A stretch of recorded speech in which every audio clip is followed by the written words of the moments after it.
Hey there guys, PC Guy here, and as you might have seen by the flood of videos in your inboxes yesterday and today, the embargo on Intel's 10th generation chips has lifted, and they are actually out for sale as we speak. Now, I don't actually have any samples on hand to do testing in, sadly, because as you can imagine from the side of the channel, we don't really exactly get swarmed with review samples from new hardware before it launches. And it's also kind of expensive to buy stuff just for the sake of testing, especially at these price points. So if you would like to see that from this channel in the future, it would be really appreciated if you guys could subscribe, because that's what we need to grow and get to that point in the future. So without further ado, this is mostly going to be a talking head video, letting you guys know my thoughts on Intel, on their last generation, and how do they compare versus AMD, and what my recommendations are for people upgrading or building new systems. To start off, the ones that I'm going to be focusing the most on are the 10900K being the flagship, obviously, the 10700K, these names are lovely, being the runner-up, let's say, and giving you almost the same value for quite a discount on the price. And going to the next tab, the 10600K, which is, let's call it the mainstream, the midpoint processor for people that want a good CPU without actually breaking the bank, but also want something that's not the more basic version down the line. But even that more basic version down the line that I mentioned is not really bad these days. The biggest change on this lineup is that Intel has enabled hyper-threading for every processor on the lineup, other than the Celeron that are way down, but in any case, all of them have hyper-threading, so they're not really that bad, even the ones a bit lower on the packing order. Now, once again, I did not do my own testing on this, my own benchmarking, but I have watched as many reviews as I could to kind of form my opinion on it, and just kind of background information on it. The gist of it is that Intel's new generation is talking about the top ones, like the 10900K, about 5 to 10% faster than the previous generation on multiple tasks, and going down the line to the lines that did not have hyper-threading, like the 700K, and under that, they are much faster in multi-threading, obviously, having hyper-threading enabled now, and also a similar increase on single-threaded performance. So 5 to 10%, nothing game-breaking, but it is a very aging version of their 40nm architecture, and we can't really expect a whole lot more. That said, this is not bashing on Intel. It's kind of amazing that they managed to squeeze even some more life out of it without completely destroying it on thermals, because the thermals actually looked pretty decent from the reviews that I saw. Caveat is most of them seem to be doing the reviews under 360 radiator on an AIO, which I don't remember clearly if they follow the same methodology for other CPUs in the past, like the Ryzen ones or the previous Intel generation. But at the first glance, it seems like the rumor that this generation is going to be running super hot did not completely pan out. Other flip of the coin is that as far as overclocking goes, I only saw one of them mention overclocking, and they say they did not get very far. With the 10900K, they managed to squeeze out 5.2 gigs, and that was just barely getting by, and not very stable. So do not buy these chips expecting a monster overclocking on all core, because you're probably going to be disappointing. So at least on the 10900K, which is the only one that I really found any reports on. Could be a bad sample, a bit down on the luck on the silicon lottery, or it could just be a representation of the whole. In any case, it's not crazy considering, again, 40nm still. Comparing these Intel CPUs with AMD, and once again, not my own data, so I cannot vouch for that, and I would show you screenshots, but I don't want to steal other people's hard work. I just put on a channel, so I'll just give you a sum up. They are faster than AMD in gaming, depending on the title. Can be quite a bit of a difference. Other titles, it's a very small margin, but around 20-ish% faster in the more, let's say, Intel geared games. But the majority, you are going to be seeing a difference of like 5% or so in terms of performance, which is not crazy. In terms of other things, like for example, productivity, video editing, encoding, all that sort of stuff, Ryzen actually still beats Intel despite these CPUs being fresh out of the oven and, well, being new while Ryzen has been out for a year. So if you do more than just game on your PC, Ryzen might still be for you. And I'm going to show you some stuff in a second that will show you exactly why. If you are purely about gaming, then Intel is kind of still the thing to go. However, that does come at a premium. So I'm going to start at the top of the line with a 10900K, and I'm at the Newegg, which is mostly, well, mostly American, although I'm not in the USA. I'll show you the USA first, because that's the majority of my viewer base, and then I'll show you the EU area in a second.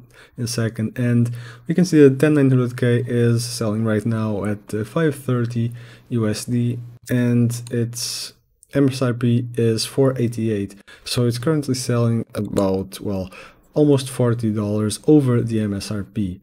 Now, this could be because it just launched and there might be availability issues and it might be marked up a bit. I know that, and yeah, you could say that I'm willing to cut them some slack on that, but Intel CPUs are known for selling at or above MSRP and very rarely dropping below that. Now let's step over to the direct competitor, the 3900X, which is slightly inferior in gaming and much better performing in productivity, and it is at 431. So right here we are seeing a $100 difference for a very, very small margin in terms of how much better the 10900K is. So Intel does take the crown in terms of the Halo product, best performing one, but it is a very narrow fight, a very close fight, and a very big difference in terms of cost.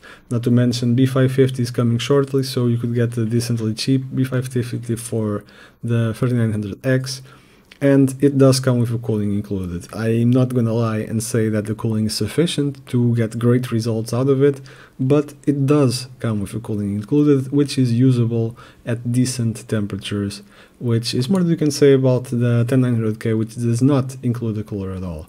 I should also mention that the testing showed that these chips are a lot more power hungry than the Ryzen ones are, and although that doesn't really, well, that shouldn't really matter for most people, because if you're spending $500 on a chip, you probably don't care if you spend an extra couple at the electricity bill, but it's something worth mentioning.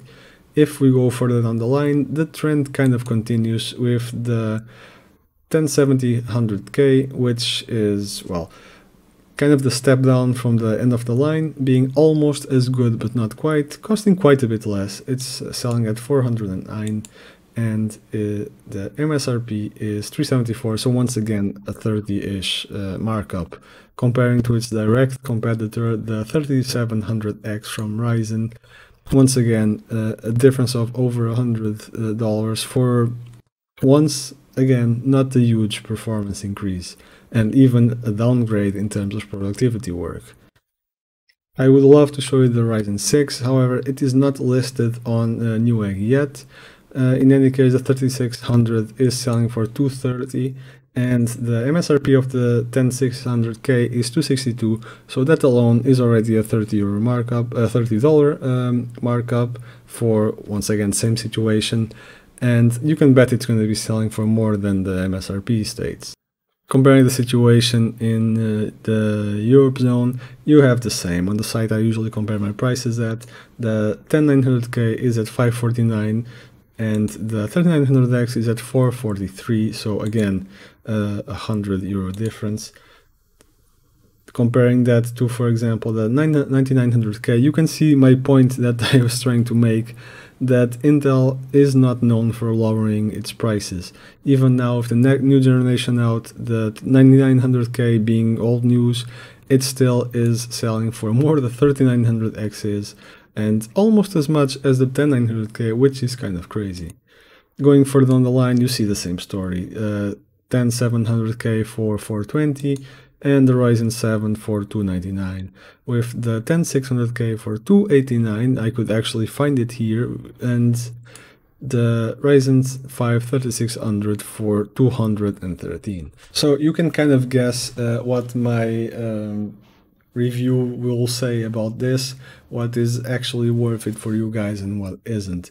Now, first of all, the difference between previous generation and this one, is not big enough to justify an upgrade. If you have a platform from the 9th gen Intel, it's not worth upgrading. I mean, if you are talking about having a 9400 or something and you want to upgrade to a 10900K, yeah, obviously that's going to be a big upgrade. But if we are talking about I have a 9600K and I'm going to upgrade to the 1060 100K, or 700 to 700, or especially 900 to 900 series, it's not worth it. The point could be made that at least you get hyper-threading if you are upgrading within the lower region that you did not have on the 9th generation, but that's pretty much it. In terms of direct comparison, head-to-head single core, there's nothing to be gained there. Keep in mind as well that you are going to be needing a new motherboard. Those are apparently going to be somewhat affordable. They're not going to be super expensive. Well, if you go for the more basic models, that is, but it is a cost to be considered, and same thing for the cooler. So not only they are more expensive, they are also kind of forcing you to make extra spendings there. Now, if you are considering AMD, however, they have just announced that they will be supporting Zen 3 on B450 boards, with some caveats, but they will. And if you are building a new system right now, you could buy a high-end B450 or X470, whatever, and upgrade to Zen 3 later this year when it does come out. That's also a point that I would like to make. Ryzen is being compared to this generation. However, the current Ryzen generation is already kind of old news, and the new stuff is supposed to be coming still this year, and that is going to be the real competition for this lineup. And as far as the rumors go, Zen 3 will be very, very strong, and it will possibly beat Intel. This is all leak and supposed information that is not confirmed, so take it with a grain of salt and don't hold me to that. But it is a decently, I would say it is a reasonable prediction that it will be either beating Intel or a very close fight. And if we are looking at the prices right now, AMD is still the value option, even though for now it is not really holding the crown. So that is kind of the core of it, really. If you are upgrading from a very old system that you cannot really keep going for any longer, Intel is fine. It is more expensive in my eyes. It does perform better. It's just that the small bump in performance is not worth the price premium that you have to pay, in my eyes at least. However, if you are a gamer that only plays fast-paced games like shooters, racing games, if you want to play at super high FPS, at low resolutions, by all means, go Intel, and that is definitely the right choice to go, and I fully support you on that. I'm not chilling for AMD or anything. However, if you play at higher resolutions than 1080p, it all kind of blurs in together to the point where the graphics card is the bottleneck and not the CPU. So whatever CPU will have, it will kind of perform almost exactly the same, a difference of 1-2 FPS or something. If you play at 4K, it barely will be even noticeable, and well, you can probably run by with a 3600X or a 1060K, and it will run perfectly fine because the graphics card is the bottleneck. If you do anything else other than gaming, like in my case, for example, I do play my games and such, but most of my time on my PC is spent doing videos for the channel, then Intel is not as attractive. The margin that Ryzen is beating the Intel CPUs is quite big, and it does justify losing a few FPS here and there. So yeah, that's kind of my recommendation, and I would love to get my hands on these chips and do some testing, but that's just not possible at this time. So what would I do if I were you? Well, like I said, if you're upgrading and you just like to game, go for Intel. There's nothing wrong with that. If you are doing something else, or if you just would like to have some more multi-threaded performance, I would really suggest you heading to AMD side. You could get B450, or ideally I would advise you to go for 500 series board. That has a few reasons to it. That we do know that B450 is at the end of the road and there will be no further support other than Zen 3. 500 series motherboards will have stronger VRMs. They'll be better prepared to whatever's entry will throw at them.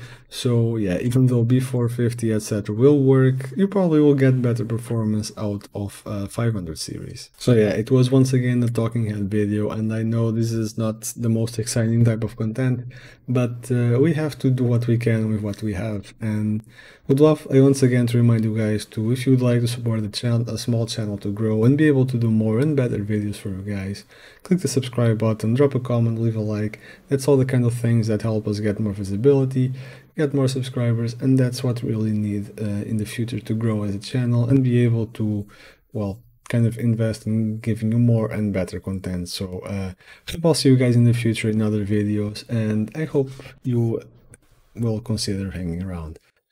Have fun in the meantime.